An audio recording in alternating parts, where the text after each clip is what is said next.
रघुराजपदाब्जनिकेतन पङ्कजलोचन मङ्गलराशे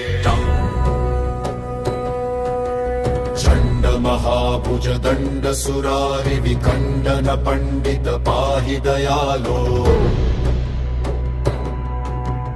पातकिनं च समुद्धर मां महता हि सतामपि मानमुदारम् त्वां भजतो मम देहि दयाघन हे हनुमन् स्वपदाम्बुजदास्यम्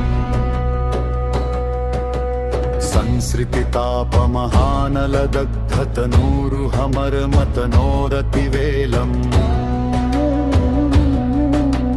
पुत्रधनस्वजनात्मगृहादिषु सत्तमतेरतिकिल्बिषमूर्ते केनचिदप्यमलेन पुरा कृतपुण्यसुपुञ्जलवेन विभो वै त्वां भजतो मम देहि दयाघन हे हनुमन् स्वपदाम्बुजदास्यम्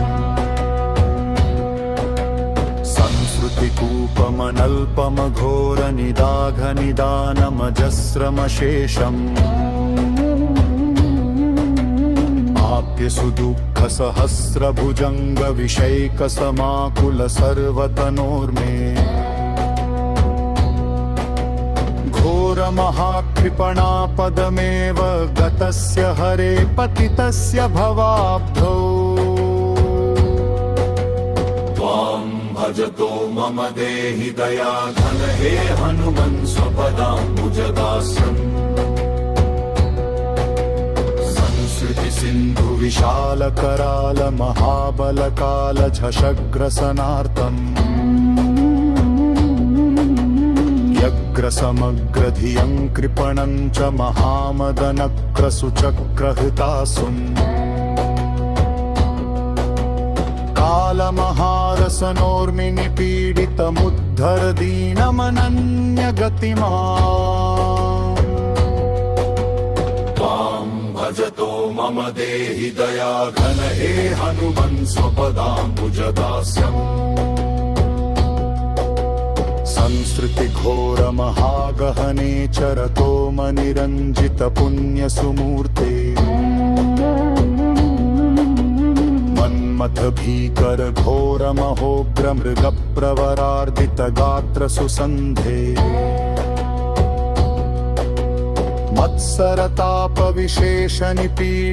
मत्सरतापविशेषनिपीडितबाह्यमतेश्च कथञ्चिदमेयम् त्वां भजतो मम देहि दयाघन हे हनुमन् स्वपदाम्बुजदास्यम् संसृतिवृक्षमनेकशताघनिदानमनन्तविकर्म सुशाखन् दुःखफलं कर्णादिपलाशमनङ्गसुपुष्पमचिन्त्य सुमूलम् धिरुह्य हरे पतितं शरणागतमेव विमोचय मूढम् त्वां भजतो मम देहि दयाघन हे हनुमन् स्वपदाम्बुजदास्यम् संसृतिपन्नगवक्त्रभयं करतंष्ट्रमहाविशदग्धशरीरम् प्राणविनिर्गमभीतिसमाकुलमन्दमनाथमतीव विषण्णम् मोहमहाकुहरे पतितं दययोद्धर मामजितेन्द्रियकामन् त्वां भजतो मम देहि दयाघन हे हनुमन् स्वपदाम्बुजदास्यम्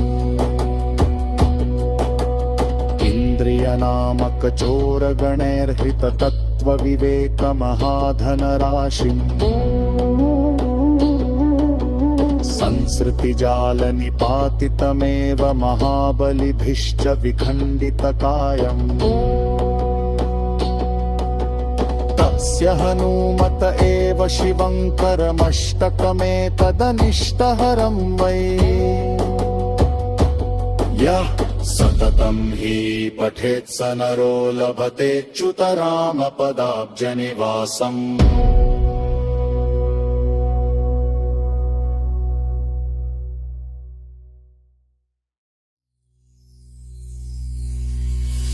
रघुराज पदाब्जनिकेतन पंकजलोचन मंगलराशे चंड महाभुज दंड सुरारि विखंडन पंडित पाहि दयालो पातकीनं च समुद्धरा मां महता हि सतामपि मानमुदारम् भजतो मम देहि दयाघन हे हनुमन् स्वपदाम्बुजदास्यम् संसृतितापमहानलदग्धतनूरुहमर्मतनोरतिवेलम् पुत्रधनस्वजनात्मगृहादिषु सत्तमतेरतिकिल्बिषमूर्ते केनचिदप्यमलेन पुराकृत पुण्यसुपुञ्जलवेन विभो वै त्वां भजतो मम देहि दयाघन हे हनुमन् स्वपदाम्बुजदास्यम् संसृतिकूपमनल्पमघोरनिदाघनिदानमजस्रमशेषम् सुदुःखसहस्रभुजङ्गविषैकसमाकुल सर्वतनोर्मे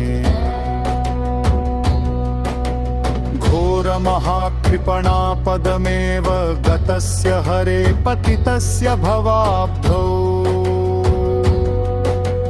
त्वां भजतो मम देहि दयाघन हे हनुमन् स्वपदाम्बुजदास्यम् सिन्धु विशाल कराल महाबल काल झषग्रसनार्तम् यग्रसमग्रधियं कृपणं च महामदनक्रसुचक्रहृतासुम् कालमहारसनोर्मिनिपीडितमुद्धर दीनमनन्यगतिमान्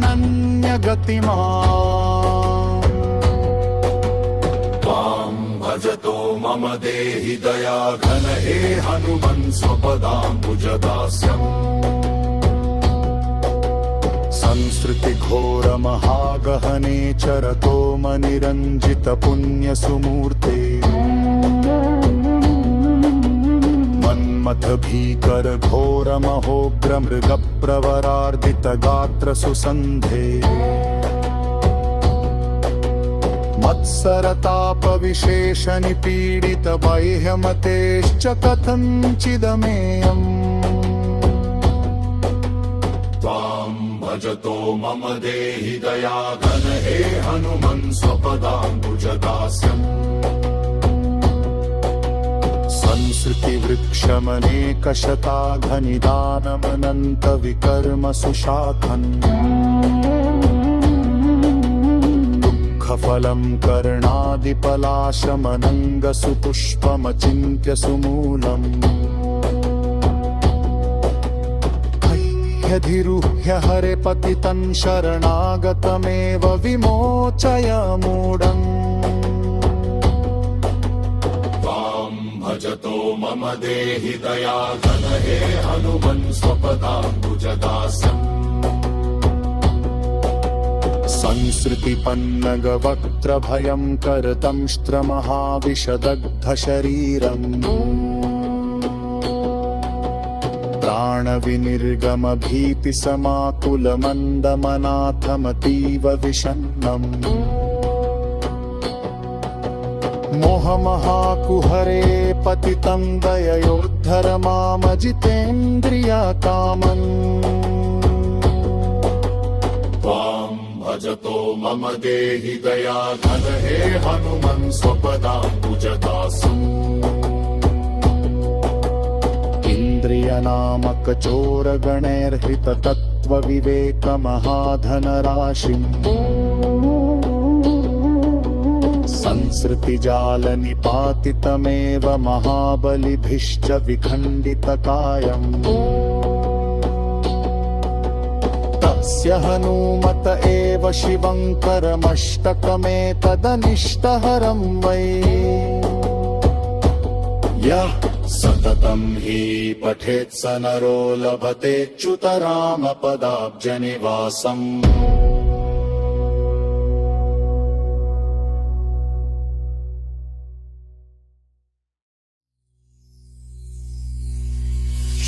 रघुराजपदाब्जनिकेतन पङ्कजलोचन मङ्गलराशे चण्ड महाभुज दण्ड सुरारि विखण्डन पण्डित पाहि दयालो पातकिनं च समुद्धर मां महता हि सतामपि मानमुदारम् भजतो मम देहि दयाघन हे हनुमन् स्वपदाम्बुजदास्यम् संसृतितापमहानलदग्धतनूरुहमर्मतनोरतिवेलम्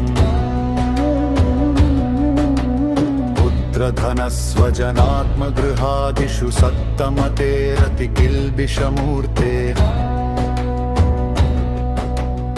केनचिदप्यमलेन पुराकृतपुण्यसुपुञ्जलवेन विभो वै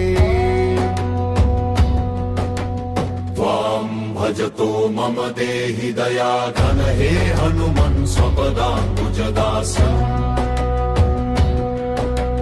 संसृतिकूपमनल्पमघोरनिदाघनिदानमजस्रमशेषम् सुदुःखसहस्रभुजङ्गविषैकसमाकुल सर्वतनोर्मे घोरमहाक्षिपणापदमेव गतस्य हरे पतितस्य भवाब्धौ त्वां भजतो मम देहि दयाघन हे हनुमन् स्वपदाम्बुजदास्यम्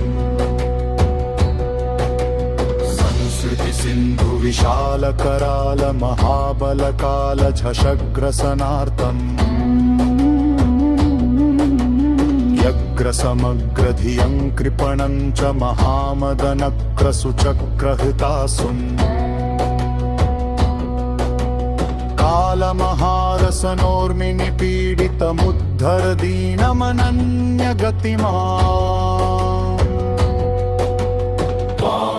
भजतो मम देहि दयाघन हे हनुमन् स्वपदाम्बुजदास्यम् संसृतिघोरमहागहने चरतो मनिरञ्जितपुण्यसुमूर्ते मन्मथ भीकर घोरमहोग्रमृगप्रवरार्दितगात्रसुसन्धे मत्सरतापविशेषनिपीडितबाह्यमतेश्च कथञ्चिदमेयम् त्वां भजतो मम देहि दयाघन हे हनुमन् स्वपदाम्बुजदास्यम् संसृतिवृक्षमनेकशताघनिदानमनन्तविकर्मसुशाखन् फलं कर्णादिपलाशमनङ्गसुपुष्पमचिन्त्य सुमूलम् ह्यधिरुह्य हरे पतितं शरणागतमेव विमोचय मूढम् त्वां भजतो मम देहि दयाघन हे हनुमन् स्वपदाम्बुजदास्यम् संसृतिपन्नगवक्त्रभयं करतंष्ट्रमहाविशदग्धशरीरम् प्राणविनिर्गमभीतिसमाकुलमन्दमनाथमतीव विषण्णम् मोहमहाकुहरे पतितं दययोद्धर मामजितेन्द्रियकामन् भजतो मम देहि दयाघन हे हनुमन् स्वपदाम्बुजदासम् इन्द्रियनामक चोरगणैर्हृत तत्त्वविवेक महाधनराशिम् संसृतिजाल निपातितमेव महाबलिभिश्च विखण्डितकायम् तस्य हनूमत एव शिवङ्करमष्टकमेतदनिष्टहरं वै यः सततं हि पठेत् स नरो लभतेऽच्युतरामपदाब्जनिवासम्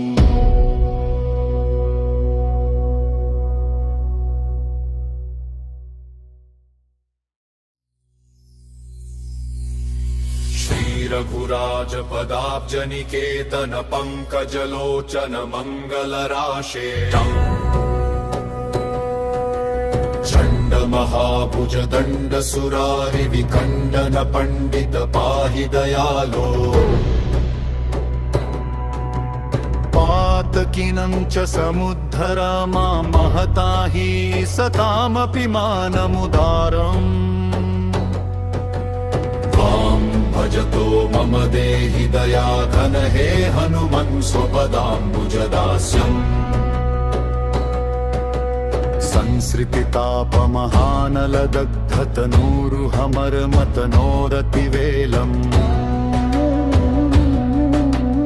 पुत्रधनस्वजनात्मगृहादिषु सत्तमतेरतिकिल्बिषमूर्ते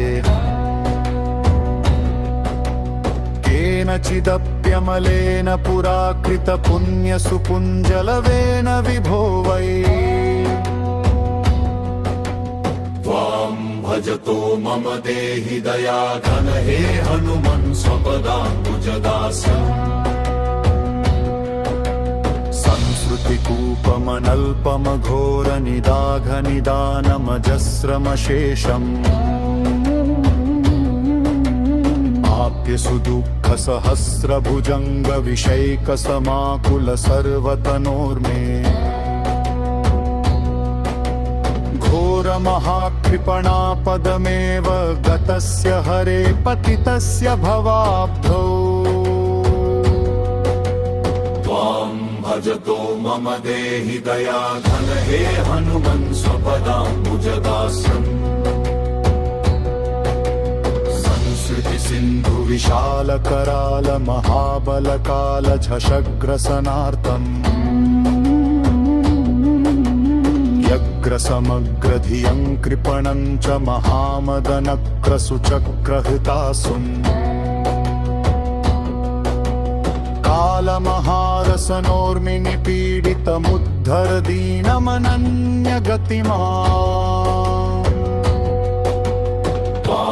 भजतो मम देहि दयाघन हे हनुमन् स्वपदाम्बुजदास्यम् संसृतिघोरमहागहने चरतो मनिरञ्जितपुण्यसुमूर्ते मन्मथ भीकर घोरमहोग्रमृगप्रवरार्दितगात्रसुसन्धे मत्सरतापविशेषनिपीडित बाह्यमतेश्च कथञ्चिदमेयम्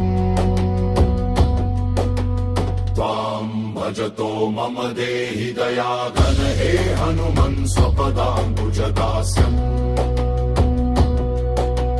संसृतिवृक्षमनेकशताघनिदानमनन्तविकर्म सुशाखन्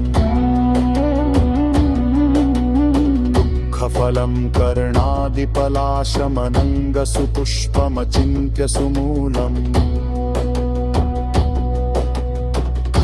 ह्यधिरुह्य हरे पतितं शरणागतमेव विमोचय मूढम्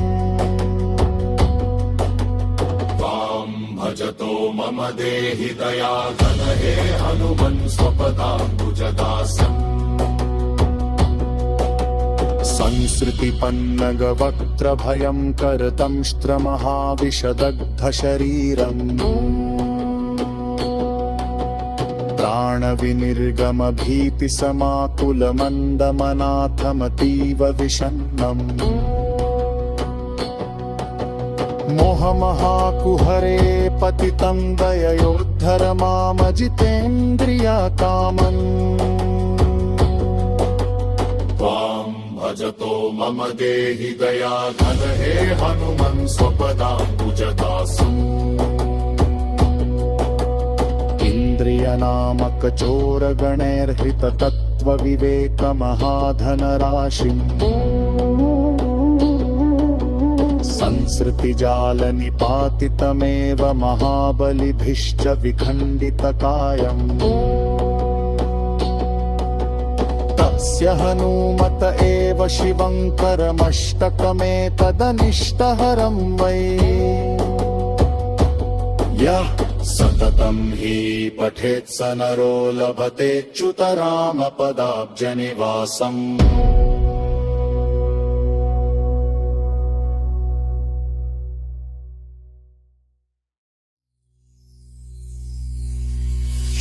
रघुराजपदाब्जनिकेतन पङ्कजलोचन मङ्गलराशे चण्ड महाभुज दण्ड सुरारि विखण्डन पण्डित पाहि दयालो पातकिनं च समुद्धर मां महता हि सतामपि मानमुदारम् भजतो मम देहि दयाघन हे हनुमन् स्वपदाम्बुजदास्यम् संसृतितापमहानलदग्धतनूरुहमर्मतनोरतिवेलम् पुत्रधनस्वजनात्मगृहादिषु सत्तमतेरतिकिल्बिषमूर्ते केनचिदप्यमलेन पुराकृतपुण्यसुपुञ्जलवेन विभो वै त्वां भजतो मम देहि दयाघन हे हनुमन् स्वपदाम्बुजदास्यम् संसृतिकूपमनल्पमघोरनिदाघनिदानमजस्रमशेषम् सुदुःखसहस्रभुजङ्गविषैकसमाकुल सर्वतनोर्मे घोरमहाकृपणापदमेव गतस्य हरे पतितस्य भवाब्धौ त्वां भजतो मम देहि दयाघन हे हनुमन् स्वपदाम्बुजदास्यम् सिन्धु विशाल कराल महाबल काल झषग्रसनार्तम् व्यग्रसमग्रधियं कृपणं च महामदनक्रसुचक्रहृतासुम् कालमहारसनोर्मिनि पीडितमुद्धर दीनमनन्यगतिमान्